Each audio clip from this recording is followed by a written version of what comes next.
존경하는 국민 여러분, 그리고 해외 동포 여러분, 정세균 국회의장님과 선배 동료 의원 여러분, 이낙연 국무총리와 국무위원 여러분, 바른정당의 원내대표 주호영 의원입니다.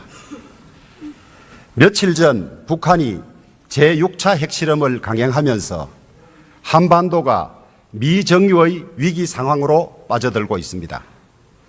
김정은은 2014년 신년사에서 남북 간의 전쟁이 발발하면 핵무기를 사용하겠다고 공식적으로 선언했습니다.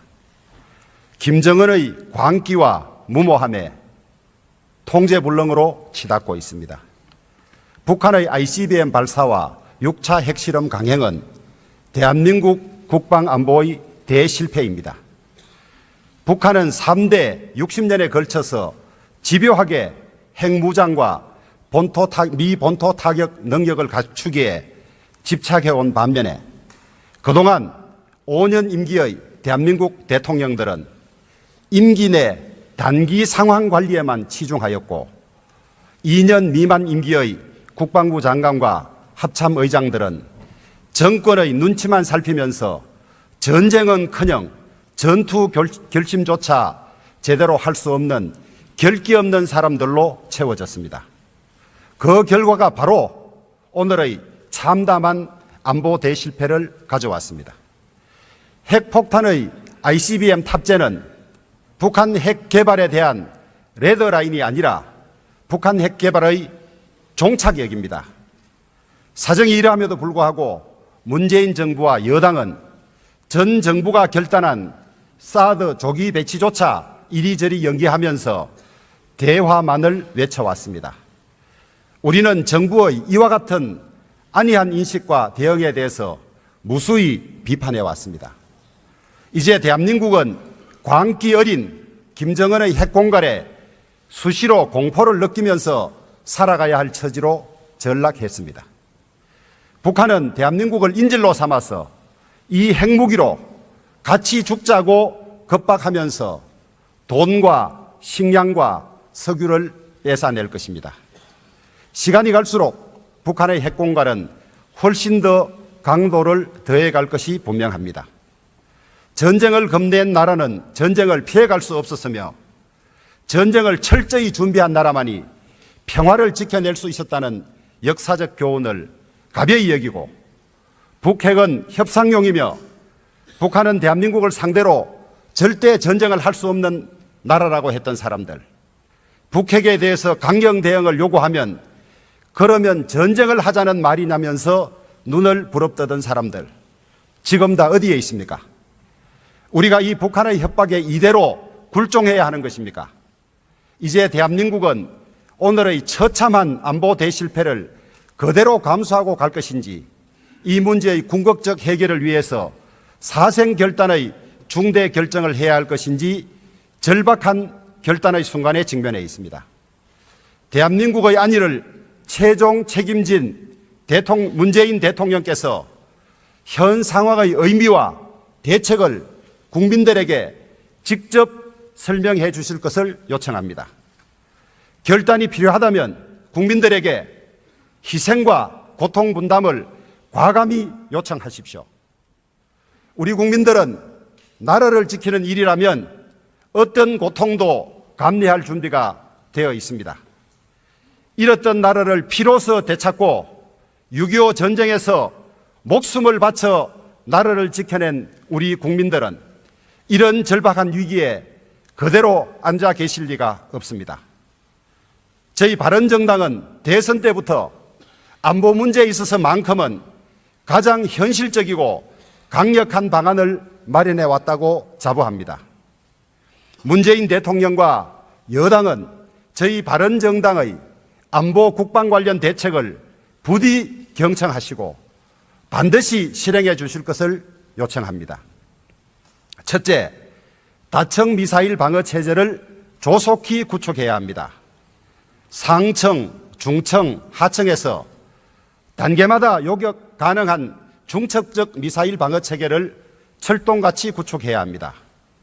이와 같은 다층 미사일 방어 체제를 갖추는 데는 10조 남짓이면 된다고 합니다. 국민의 복지를 확대하는 것도 중요한 일이지만 대한민국의 안전과 국민의 생명을 지키는 일은 최우선입니다. 구축 가능한 방어 체계를 포기하는 것은 대통령의 치명적인 직무유기입니다. 대통령께서 앞장서서 조속히 이 조치를 취하여 주시기 바랍니다. 둘째, 핵 균형을 만들어내야 합니다. 전술핵 재배치가 되든 핵 공유가 되든 우리도 핵을 직접 관리함으로써 우리의 적극적인 핵 보복 능력 때문에 북한이 절대 핵을 쏠 수 없는 상황을 만들어 놓아야 합니다. 아울러 이에 버금가는 대량 응징 보복 수단까지 갖추면 더할 나위가 없겠습니다. 셋째, 한미 동맹을 더욱 공고히 해야 합니다. 북핵 문제를 해결하기 위해서는 강력한 국제 제재와 빈틈없는 최대한의 압박이 최선의 방책이며 한미 동맹을 근간으로 한 미국과의 공동 보조가 최우선입니다. 그런데 이 결정적인 시기에 한미 관계가 철석 같지 않은 징후들이 여러 곳에서 드러나고 있습니다. 미국의 도움 없이 북핵 해결은 불가능하며 미국과의 엇박자 대북 정책은 북한이 바라는 통미봉담의 결과를 북한에 선물할 것입니다.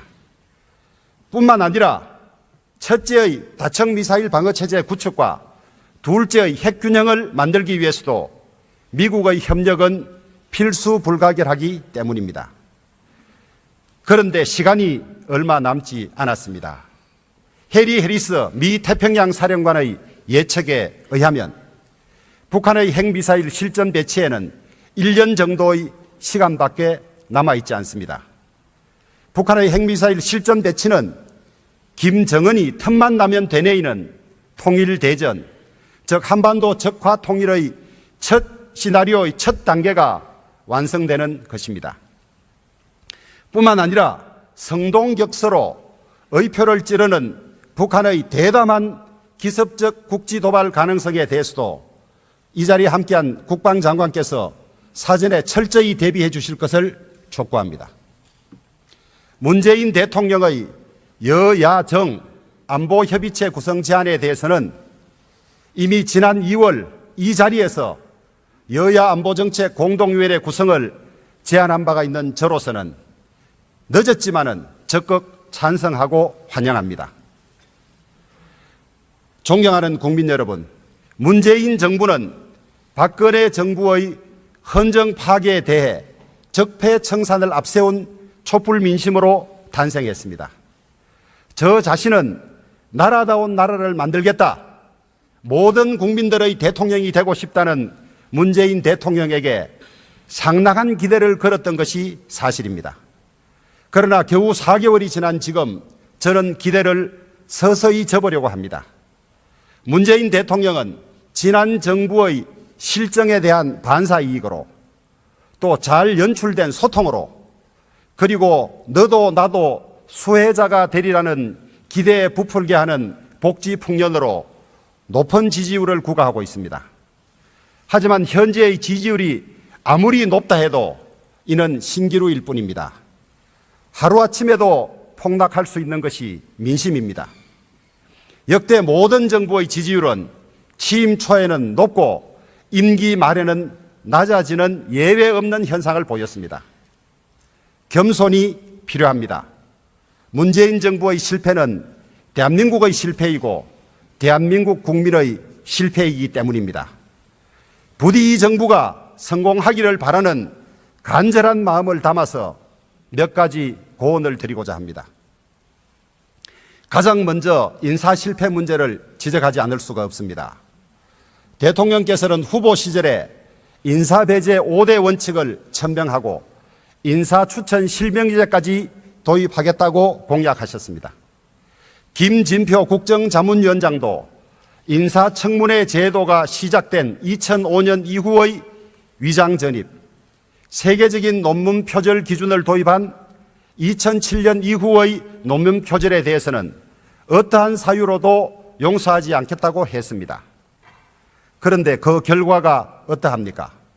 이 원칙을 위반한 경우를 일일이 숫자로 열거하기도 민망할 지경입니다.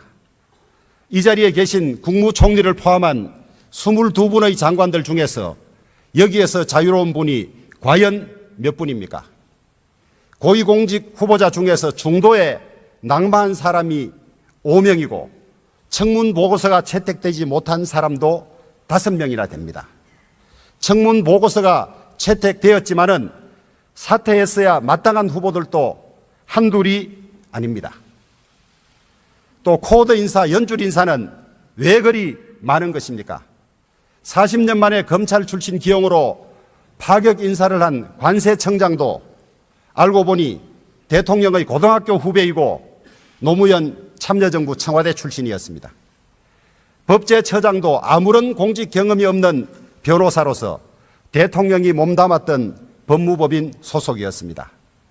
이분들이 이런 인연이 없었다면 어떻게 발탁이 되었겠습니까? 4강 대사들도 마찬가지입니다.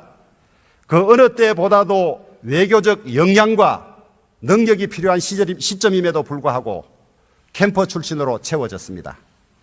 모두 외교관 경험이 없거나 거의 없는 비전문가들입니다. 심히 우려됩니다. 문재인 대통령의 인사를 보면서 저는 중국의 손문 선생이 천하는 황제 개인의 것이 아니라 천하 만민 모두의 것이라는 천하위공을 떠올렸습니다. 100년 전 봉건왕조에 대해서 외치던 손문 선생의 말을 역대 최대의 탕평 인사를 하고 있다는 이 정부에 대고 외쳐야 하는 저의 심정이 참담할 뿐입니다. 저는 대통령과 정부 여당에 묻습니다. 기회는 평등할 것입니다. 과정은 공정할 것입니다. 결과는 정의로울 것입니다라고 수시로 외쳤습니다. 이 정부의 평등, 공정, 정의가 이런 것이었습니까? 인사만 놓고 보면 이 정부의 모토는 기회는 코드여야 합니다. 과정은 막무가내입니다. 결과는 무능과 국정 실패입니다라고 말할 수밖에 없습니다.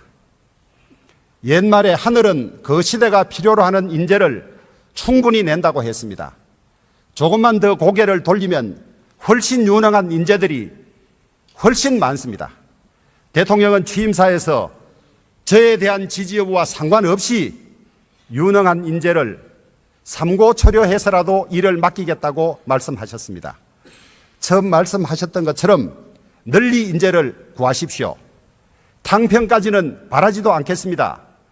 편가르기 코드 인사를 하더라도 제발 능력 있는 사람들을 찾아서 써주시기를 바랍니다. 또한 지시하신 인사자문위원회 구성도 좋지만은 약속하신 대로 인사추천 실명제는 예산도 들지 않습니다.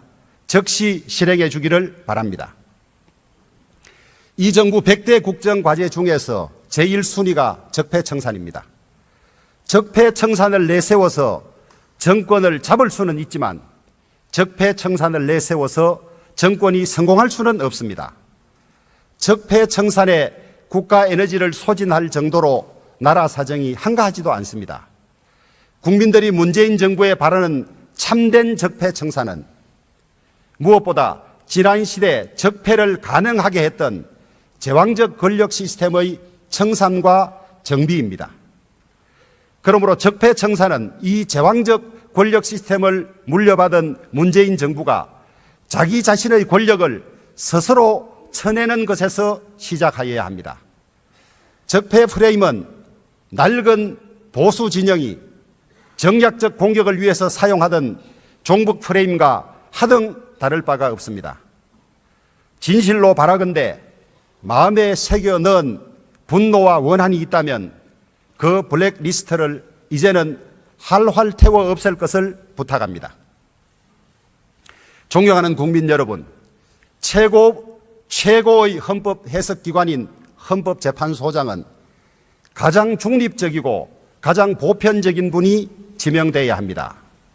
대통령이 지명한 김희수 헌법재판소장 후보자의 경우는 더불어민주당이 추천했던 재판관이기에 중요한 결정마다 그 중립성에 커다란 의심을 받을 수밖에 없습니다. 통진당 해산 심판에 있어서 유일하게 반대 의견을 내므로써 보편적인 국민들의 법 감정에 반할 뿐만 아니라 군내 동성애를 처벌하는 군형법 제92조의 5에 대하여 위헌 의견을 가짐으로써 또 다른 논란에 휩싸여 있습니다. 또 임기가 1년밖에 남아있지 않은 김 후보자의 임명을 허용한다면 대통령이 불과 1년 뒤에 새 헌법재판소장을 지명할 수 있게 됨으로써 다른 8분의 헌법재판관들의 재판에도 영향을 줄 수 있게 됩니다. 헌재의 안정과 독립성을 심히 해칠 우려가 있는 선택으로서 김 후보자의 지명은 헌재의 무력화, 헌재의 파괴로 이어질 수 있다는 것이 바른정당의 생각입니다. 문재인 대통령께서 코드에 맞는 법원 내 특정 성향 연구단체인 우리법연구회와 그 후신격인 국제인권법 연구회 출신 인사들을 사법기관 곳곳에 포진시킴으로써 상호 견제로서 독주를 막아야 할 사법기관관의 조직 운영 원리를 깨면서까지 사법기관을 장악하려 한다는 의심을 받고 있습니다. 엄정 중립을 지켜야 할 사법부가 코드에 맞는 인사들로 채워짐으로써 사법부의 신뢰에 큰 우려를 자아내고 있습니다. 대법원장 후보에는 우리법연구회 출신이자 국가인권법연구회 초대 회장인 김명수 춘천지방법원장이 지명되었습니다. 김 후보자의 지명 뒤에는 국제인권법연구회 간사를 지낸 현 김형년 청와대 법무비서관이 있습니다. 또한 문재인 정부의 첫 대법관으로 임명된 박정화 대법관 역시 우리법연구회 출신이고 법무부의 핵심 요직인 법무실장에 임명된 부장판사 출신 이용구 변호사도 같은 모임 출신입니다. 뿐만 아니라 최근 법원 게시판에 재판이 곧 정치라고 말해도 좋다, 개별 판사 저마다의 정치 성향을 존중하여야 한다고 글을 올려서 국민들을 경악하게 했던 인천지법의 한 판사도 역시 위 모임 소속입니다. 가히 우리법연구회와 국제인권법연구회의 천하가 되었습니다. 현재 법조계에서는 김명수 대법원장 후보자가 대법원장에 최종 지명될 경우 제왕적인 대법원장의 인사권을 행사해서 사법부 전체를 특정 성향의 한 연구 모임이 장악하기라는 지극히 우려스러운 전망이 나오고 있습니다. 만약 문재인 대통령께서 이러한 야당과 많은 국민들의 우려를 무시한 채 코드에 맞는 특정 모임 출신의 인사들로 사법기관들을 구성한다면 이는 국민들의 신뢰를 생명으로 하는 사법부에 심대한 상처를 주는 것으로서 이 정부 임기 내에 반드시 커다란 사법 불신에 직면할 수 있게 되리라는 점을 엄중히 경고합니다. 헌법상 사법부 구성에 동의권을 가진 우리 국회가 대통령의 이러한 사법부 구성 시도가 철저한 독립과 엄정한 중립을 요구하는 정신에 맞는 것인지 국민의 입장에서 철저히 검증하고 결정하여야 할 것입니다. 이 자리에 함께한 이낙연 국무총리와 국무위원 여러분, 우리나라가 더 풍요롭고 정의로운 행복한 나라로 발전하기 위해서는 수많은 과제를 해결해야 합니다. 그렇다고 이 모든 과제를 한꺼번에 급속히 다 해결할 수는 없습니다. 중요한 과제부터 사회적 합의를 거쳐서 적절한 절차를 밟아서 부작용 없이 해결해 나가야 합니다. 하지만 문재인 정부는 너무 의욕이 앞선 것인지 적절한 절차 없이 무리하고 적극적으로 일을 추진하는 경향이 있습니다. 비정규직의 정규직화가 그런 예입니다. 물론 비정규직이 가급적 많이 정규직화되는 것은 바람직합니다. 하지만 비정규직 문제는 이해관계가 매우 복잡해서 성급하게 강행하면 많은 후유증을 만들게 됩니다. 인천공항의 경우가 바로 그렇습니다. 문재인 대통령은 취임 직후 첫 외부 행사로 인천공항을 방문하셨습니다. 그 자리에서 공공기관 비정규직 제로 시대를 천명하셨고, 정일영 사장은 제대로 된 준비도 없이 그 이전의 정책과는 달리 인천공항 비정규직 1만 명 전원을 연내에 정규직으로 전환시키겠다고 약속했습니다. 하지만 이런 적극적 결정과 무리한 추진은 곧 벽에 부딪혔습니다. 인천공항은 협력사들에게 계약 해지를 통보했다가 협력사들의 커다란 반발에 부딪혔고 대규모 법적 분쟁의 우려를 낳고 있습니다. 기간제 교사의 정규직화 문제도 마찬가지입니다. 정부가 성급히 말을 꺼냈다가 기간제 교사와 정규직 교사 사이에, 기간제 교사와 예비교사 사이에 큰 갈등만 불러 일으켰습니다. 결국 정부는 뚜렷한 해결책도 가지지 못한 채 기간제 교사에게는 희망 고문을 가했고 교사 사회 전체에 심각한 갈등과 균열을 초래한 결과가 되고 말았습니다. 신고리 569기 공사 중단과 공론화위원회 설치를 통한 탈원전 시도도 마찬가지입니다. 정부는 한수원이 공공기관이므로 에너지법 제4조에 따라서 국가 시책에 협력할 의무가 있다고 주장을 하지만은 이는 억지 주장입니다. 대통령의 느닷없는 탈원전 선언과 정식 안건에도 없었던 국무회의의 졸속 결정, 말 한마디 제대로 하지 못한 주무부 장관, 그리고 산자부 1개 국장의 전결로 사실상 공사 중단을 지시한 것은 어떻게 보더라도 편법과 허점투성이입니다. 공사 중단은 규범력이 없는 근고적 에너지법 조항이 아니라 원자력안전위원회만이 원전 건설 공사의 취소와 중단을 결정할 수 있다고 명시한 구체적 규범력을 가진 원자력안전법에 따라야 합니다. 이제라도 위 세 가지 사안은 다시 적법 절차를 거쳐서 정교하게 결정하여야 하며 앞으로 적법 절차를 무시한 서리건 정책 남발은 중지되어야 합니다. 존경하는 국민 여러분, 문재인 정부는 공공일자리 창출 81만 개, 공공기관 비정규직의 정규직화, 사상 최대 16.4%의 최저임금 인상, 소위 문재인 케어로 불리는 건강보험 보장성 강화 정책 등을 발표하면서 연일 국민들의 환호를 받고 있습니다. 아마 앞으로도 더 많은 일자리, 복지 관련 정책이 발표될 것으로 예상됩니다. 겉으로만 보면 그야말로 장밋빛 미래입니다.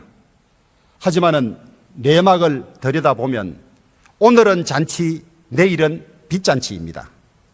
사실 많은 국민들께서는 문재인 정부의 일자리, 복지 강화 정책을 환영하면서도 속으로는 과연 이것이 가능하겠냐고 걱정하시는 분이 많습니다.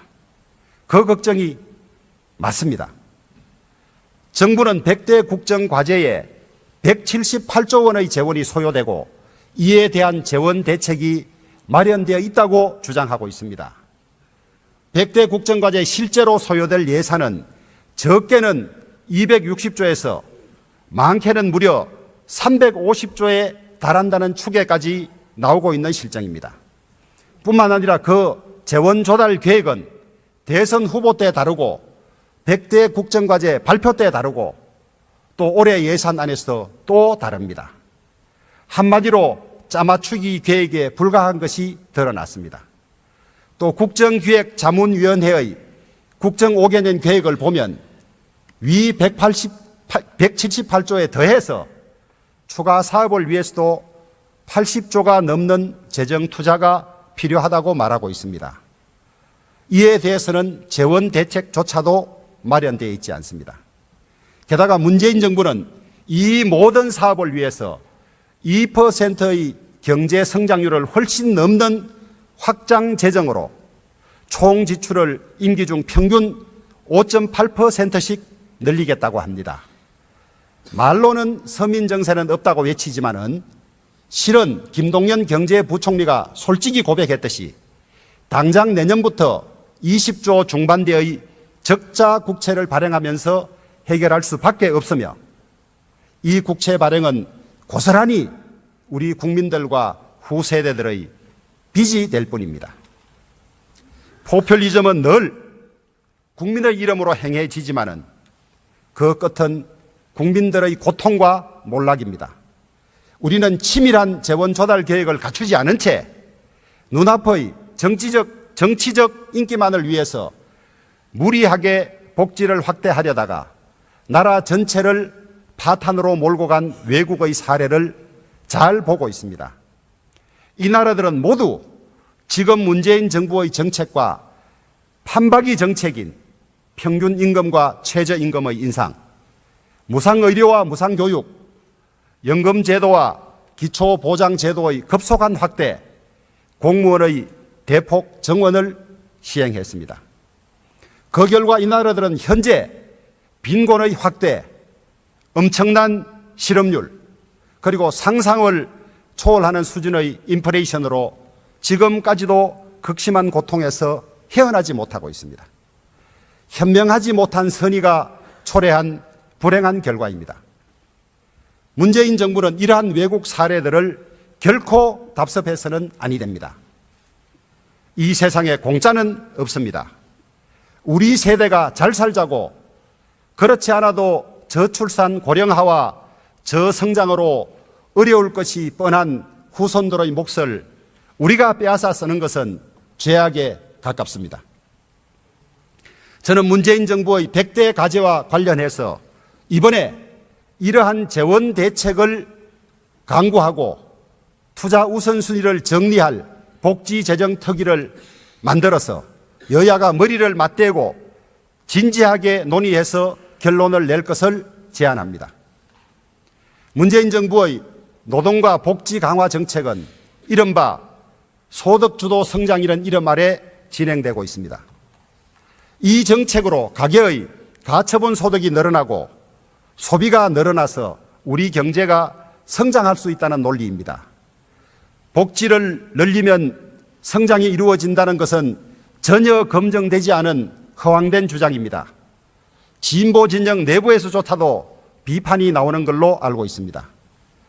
전 국민의 생계가 달린 국가 경제가 검증되지 않은 이론의 시험장이 될 수는 결코 없습니다. 소득주도 성장은 부채주도 성장이고 결국은 성장 잠재력의 파괴로 끝나게 될 것이 명약관화합니다.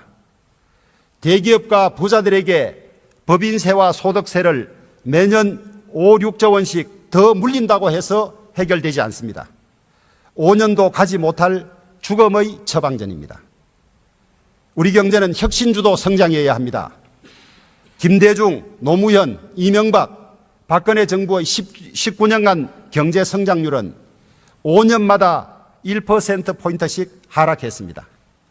이 저성장 추세에서 벗어나는 길은 오직 우리 경제의 혁신뿐입니다. 오늘날 미국, 중국, 독일의 경제적 번영은 그들이 혁신 성장의 길로 달려왔기 때문에 가능한 일입니다. 반면에 4차 산업혁명을 힘차게 이끌겠다는 문재인 정부의 4차 산업혁명 준비는 말만 무성할 뿐 내실은 거의 보이지 않습니다. 내년 정부의 연구개발 사업 예산은 올해보다 겨우 0.9% 증가한 19.6조 원으로 편성되었습니다. 문재인 정부의 내년 경제 성장률 전망치가 4.5%인 것을 감안하면 이 금액은 오히려 올해보다도 줄어든 것입니다. 정부가 새로운 산업혁명을 제대로 준비하지 못한다면 민간 차원의 준비라도 적극 지원해야 할 것입니다. 하지만 정부는 여기에서도 역주행해서 현재 연구개발에 대한 세액 공제율 1 내지 3%를 1%씩 더 낮출 계획이라고 합니다. 조사에 의하면 이러한 세제 개편으로 향후 연구 개발 투자와 연구원들의 채용을 축소할 것이라고 답변한 기업이 무려 86%나 달했습니다. 과연 이 정부가 혁신 경제에 대해서 기본적인 이해라도 하고 있는 것인지, 대한민국의 미래 성장을 이끌어낼 능력이 있는 것인지 의심하지 않을 수 없습니다. 거듭 말씀드립니다. 검증되지도 않고 시험 삼아서 해보는 소득주도 성장에 아까운 재원을 낭비해서는 안 됩니다. 공공부문 일자리를 만드는데도 그렇게 많은 세금을 낭비해서는 안 됩니다. 미래 세대에 대한 세금 폭탄일 뿐입니다. 정부는 세금을 공무원 늘리는 데 쓰지 말고 4차 산업혁명의 기수들에게, 또 창업을 하려는 청년들에게, 도약의 마중물을 기다리는 중소, 중견기업인들에게 써야 합니다. 짧게 말씀드리겠습니다. 지금 국회에서는 30년 만에 개헌특위가 구성되어 가동되고 있습니다. 개헌의 호기는 자주 오지 않습니다. 각 정파는 당리당략을 떠나서 이번 기회에 꼭 개헌을 이루어야 한다는 절박함으로 최선을 다해서 양보하고 타협하고 결단해야 합니다. 국회 정세균 국회의장과 선후배 동료 의원 여러분, 최근 더불어민주당에서 국회 선진화법을 개정해야 한다는 주장이 나오고 있습니다. 그러나 야당 시절 그렇게 개정에 반대하다가 여당이 되자 태도를 바꾸어서 적극 추진하는 모습은 솔직히 말해서 보기 좋지 않습니다. 저는 처음부터 꾸준히 국회 선진화법 조항이 위헌이라는 소신을 가지고 있었기 때문에 개정 과정에서도 적극 반대했습니다마는 2015년에는 제 이름으로 헌법재판소에 권한쟁의 심판까지 요청한 사실이 있었습니다. 비록 받아들여지지는 않았지만은 두 분의 재판관께서 본회의에서 표결할 의원 괴계인의 권한을 침해해서 위헌이라는 의견을 받아내었습니다.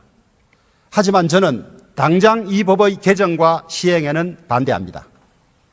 게임의 규칙은 유불리를 알 수 없을 때 공정하게 정해야 합니다. 개정 논의를 한다면 이번에 개정을 하고 다음 국회인 21대부터 시행을 해야 합니다.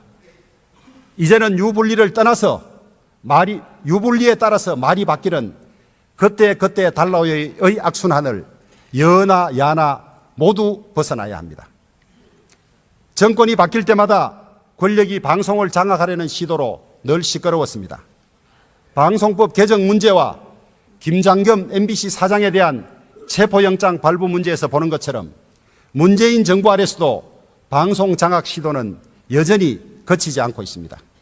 현재 국회에 계류 중인 방송법 개정안은 방송의 공공성과 독립성을 지속적으로 보장하기 위해서 이 자리에 계신 민주당 의원 전원과 국민의당, 정의당 의원 162분이 공동으로 발의한 법안입니다. 그런데 대통령의 언급 하나로 민주당이 개정안에 소극적으로 임하고 있습니다. 이 역시 자기 모순의 부끄러운 일입니다. 말로는 방송법 개정안 추진에 변동이 없다고 하면서도 내심으로는 개정을 꺼려서 미적거린다는 오해를 받습니다. 즉시 조기 통과를 약속하시기 바랍니다. 그래야만 방송 장악 시도로 국회를 보이콧하는 자유한국당도 설득할 수 있고 파행으로 치닫는 정기국회도 원만하게 운영될 것입니다. 문재인 대통령께서도 여야의 합의를 존중하시고 방송의 공공성과 독립성에 대한 시비를 지금부터 끊어질 수 있도록 약속을 지켜주시기 바랍니다. 집권 세력의 방송 장악은 이제 민주공화국이라는 우리 대한민국에서는 영원히 서로가 종식시켜야 할 적폐 중의 적폐입니다. 존경하는 동료 의원 여러분, 우리나라는 제왕적 대통령제로 인하여 늘 역대 대통령들이 실패하였다는 사실을 실정적으로 연구해 놓은 제왕적 대통령의 종언이라는 역작이 있습니다. 요지는 다음과 같습니다. 기존의 여소야대의 양당 체제 하에서도 제왕적 대통령의 독주에 대해서 여당이 비협조하거나 극렬 반발하면서 한국 정치는 늘 대립과 파행을 거듭해 왔으며 이는 곧 대통령의 실패와 퇴임 후의 불행 그리고 국가적 혼란을 가져왔습니다. 이제는 더구나 여소야대의 국회 환경 하에 어느 한 교섭단체만이라도 반대하면 제때 법안을 처리할 수 없게 되는 국회선진화법 조항이 엄연히 살아있는 상황입니다. 진정한 협치 이외에는 다른 방법이 없습니다. 진정한 협치만이 국민 갈등을 줄여서 국민 통합을 이루고 정권과 국민과 국가가 모두 성공하는 유일한 방법입니다. 그것은 결코 어렵지 않습니다. 결정과 권력의 공유입니다. 권력은 움켜질수록 빠져나가는 모래알과 같고 나눌수록 커지고 공고해지는 영리가 있다고 합니다. 자신을 죽이려 한 위진까지도 등용했던 당태종의 정관의 치, 자신을 엄해했던 사람들을 장관으로 임명해서 대성공을 이룬 링컨의 라이벌 내각 등은 모두 역사에 남을 정도로 크게 성공했습니다. 문재인 대통령과 여당의 코페르니쿠스적인 인식 전환을 기대합니다. 청와대는 늘 시스템이 있다고 주장하지만 제왕적 대통령 하에서는 시간이 갈수록 대통령에게 권한이 집중될 수밖에 없습니다. 만기 칠남의 권력 집중은 반드시 독선과 실패를 가져옵니다. 공무원들은 임명권자가 무서워서 제대로 말을 하지 못합니다. 야당의 고언은 야당이니까 늘 그러려니 하면서 흘려듣습니다. 성공한 정권에는 반드시 눈을 부릅뜨고 민심을 전하면서 지건한 여당이 있었다는 사실을 잊지 말아 주시기 바랍니다. 존경하는 국민 여러분, 그리고 이 자리에 계신 선후배 동료 국회의원과 이낙연 국무총리를 비롯한 국무위원과 공직자 여러분, 지난 8월 29일은 대한제국이 일제 국권을 빼앗긴 경술국치 107주년이 되는 날이었습니다. 경술국치 이후 이 나라 이민족이 얼마나 많은 고난과 핍박과 희생을 감내해 왔으며 얼마나 많은 피눈물을 흘렸습니까? 역사를 잊은 민족에게 역사는 반드시 보복한다고 합니다. 그 당시 지도자들의 잘못된 상황 인식과 무사한 일, 무능과 탐욕, 분열과 정쟁을 지금의 우리는 우리도 모르면서 되풀이하고 있지는 않습니까? 가슴이 서늘해짐을 느낍니다. 국가의 흥망 앞에 여야가 있을 수 없습니다. 정확한 상황 인식과 정확한 역사 인식과 상황 판단, 단합과 협치, 멸사봉건과 헌신으로 우리 다 함께 이 국가적 위기를 극복해 나가십시다. 경청해 주셔서 감사합니다.